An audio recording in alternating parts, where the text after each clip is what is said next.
Hey everybody, and welcome back to A Kiki with Kita. This is the weekly recap coming to y'all on Sunday/Monday, whenever this uploads or whenever you see this. But welcome back to episode 2.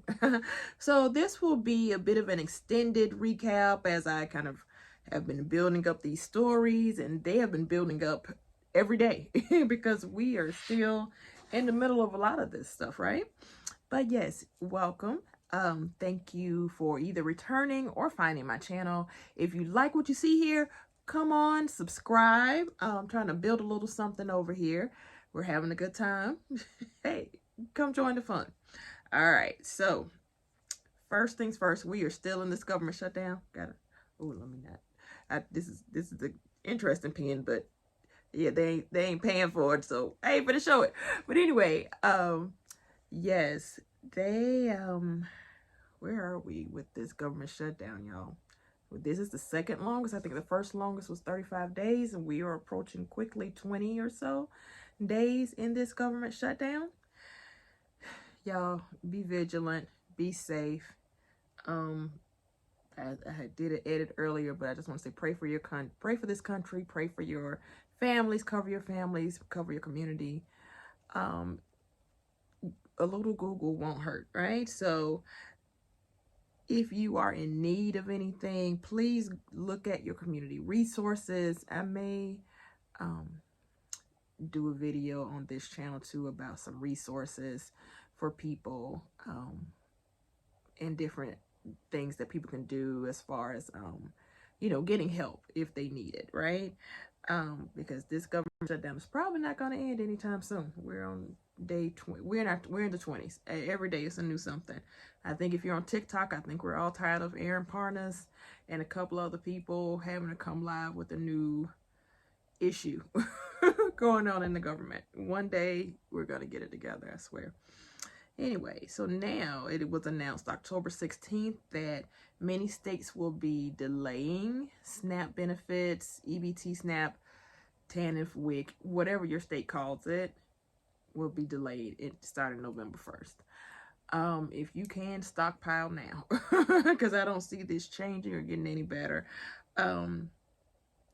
It's going to be tough. It's going to be touchy, but everyone, please be vigilant, be safe out here starting November 1st.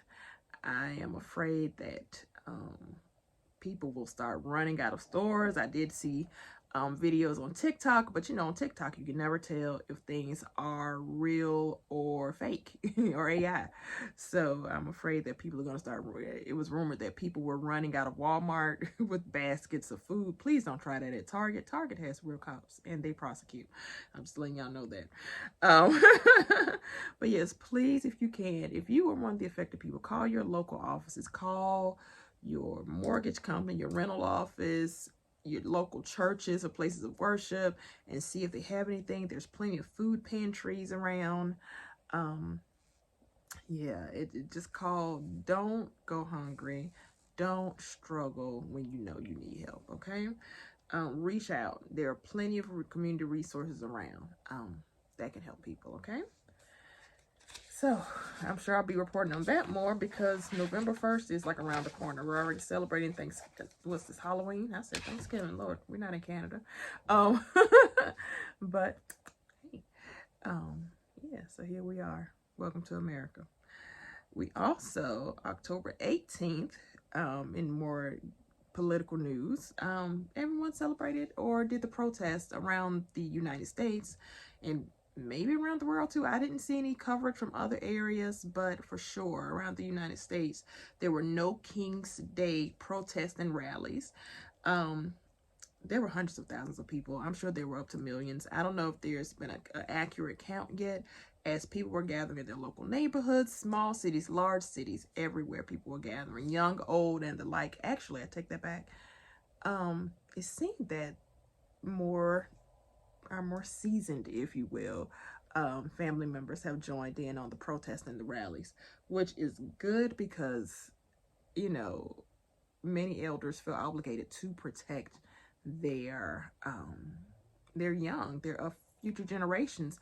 And a lot of this stuff that's going on now with our government is going to have crazy long-term results for generations to come. I feel the kids will be reading about the early 2020s for sure, in a lot of in their social studies, world studies, American studies books. Oh yeah.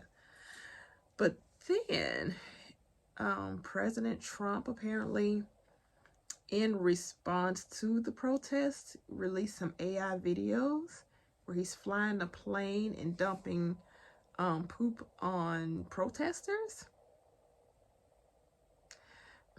Y'all, I can't believe it. I saw it, so I can't believe it. It happened. I saw the videos, and I'm sure by now you have too. It's just not very becoming of a president. We can have, or anybody of differing opinions, right? We can all have differing opinions, but to go that far, and also he's put up other images where he's in a king outfit, thus the No King's Day protest, right? But to poop on people protesting, we need unity back in America. I think that's just where I stand on everything. We need to bring the unity back to, well, if there ever was unity, but that's another story for another day. Not Cashmere wants to bark. Anyway, who was that? All right, and we're back with our guest. Say hey, Cashmere. Now you want to interrupt, and now you get to say hey to everybody. All right. So we left off with No King's Day protest. Yes, we are gonna call for, hopefully, America to reunite because, my God, it is a mess. Now, let's also talk about other news that has not made the news, but we saw it on TikTok first. How about that? If you didn't know, around October 12th, there was a typhoon. I almost want to call it a hurricane, but I know for that area, it is considered a typhoon. And it hit the western coast of Alaska, displacing hundreds of thousands of families. There were many remote areas up there that had massive flooding, along with wind gusts up to 50 to 100 miles. Y'all, that is dangerous and just can destroy towns. I mean, it's just a mess. Hopefully by now, again, in the lower 48 states here, there hasn't been much talk about it, but I know that there have been recovery efforts that have happened. Maybe not the greatest, because I understand that we got rid of FEMA. And yeah, we got rid of FEMA, or at least some funding to FEMA. So I know Alaska's in a state of emergency right now, or those certain parts of the area, you know, and their governor has called for help, and people have been displaced from the videos I've seen. But just look it up, y'all, and hopefully if this video reaches Alaska, please put in the comments what's going on, because they're not showing it to us down here in the lower 48 states, and we would love to just know how we could help.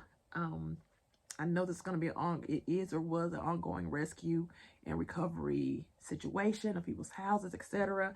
And I'm sure dealing with insurance companies is not the greatest, as well as it's getting colder now. The holiday season's coming up.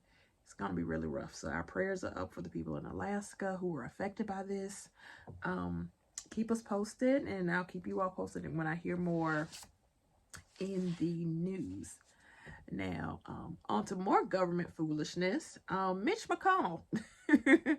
We need to talk about term limits, okay? A lot of these people in our government need to retire. They've been in this government position, Congress, Senate, whatever, for way too long. I think we all can agree that Mitch McConnell is 565 years old.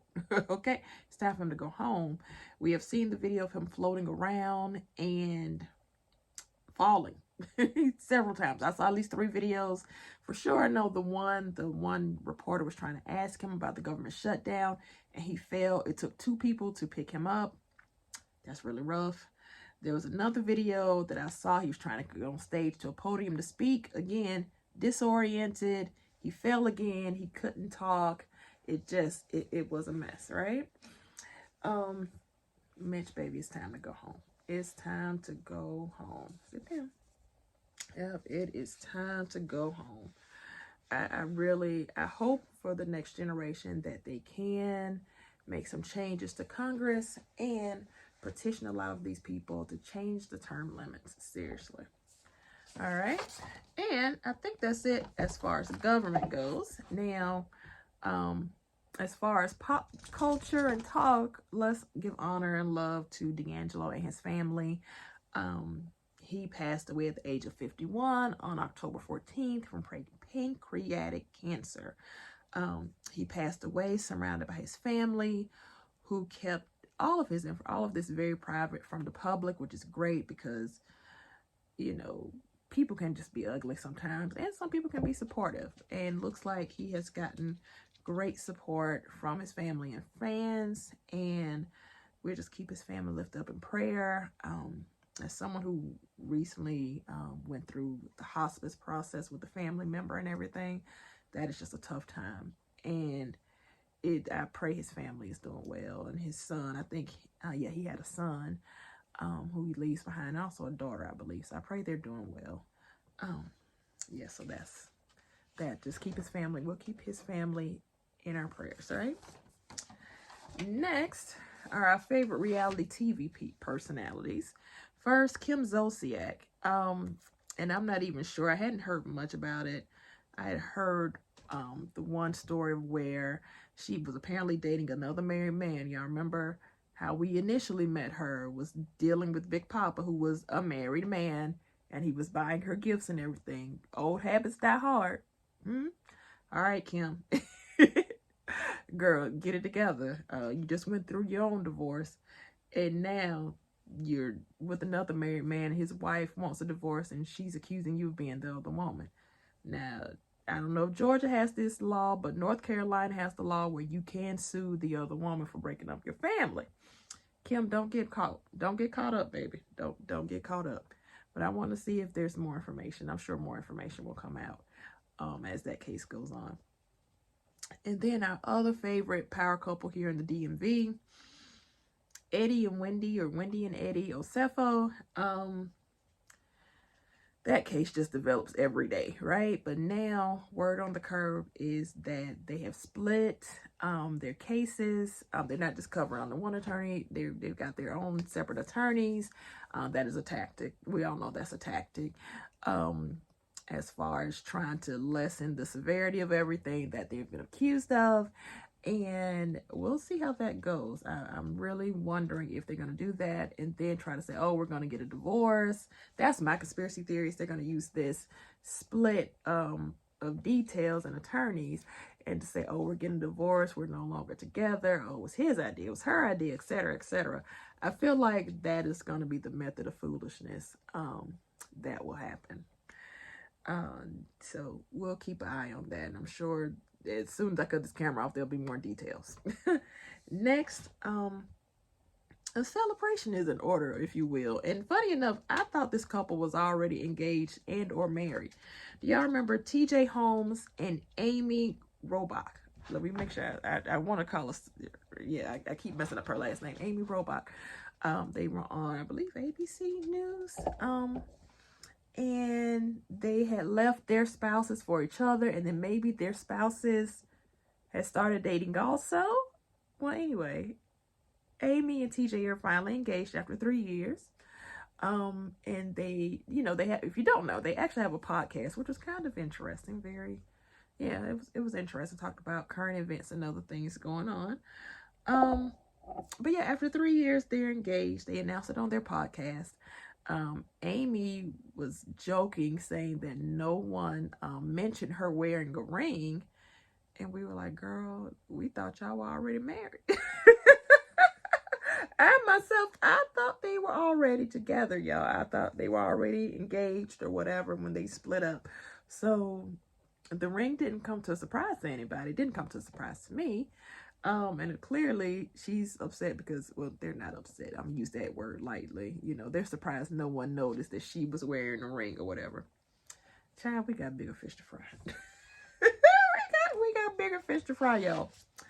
Anyway, on more recent news, and this is the one that cracks me up. On October 19th, 4 thieves disguised as construction workers robbed the Louvre. Did I say that right, y'all? You know I got the southern accent. The Louvre. The Louvre, right? The Louvre. Yeah, I'm gonna say it like that. Excuse me if I'm butchering that. But I just found it intriguing. I went to France in high school, did the Paris tours, went to the Louvre, and I mean, it's a museum. It's huge. Lots of people there.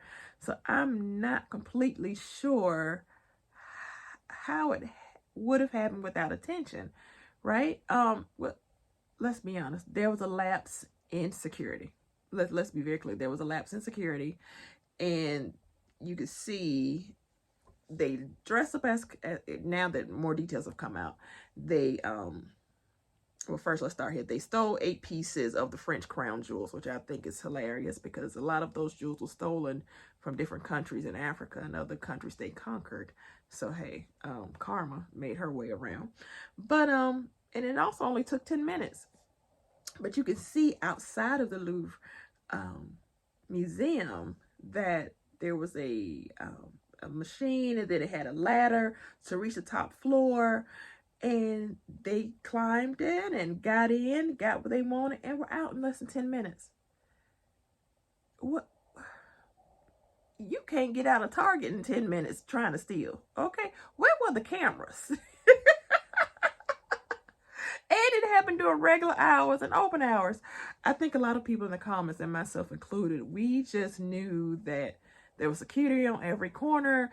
There's lights and lasers and all this, and it comes out that there isn't a lot of security. There isn't a lot of security cameras or security, all the lights. If you think about it in the movies, you think about the crossing lights that sets alarms, all of this stuff.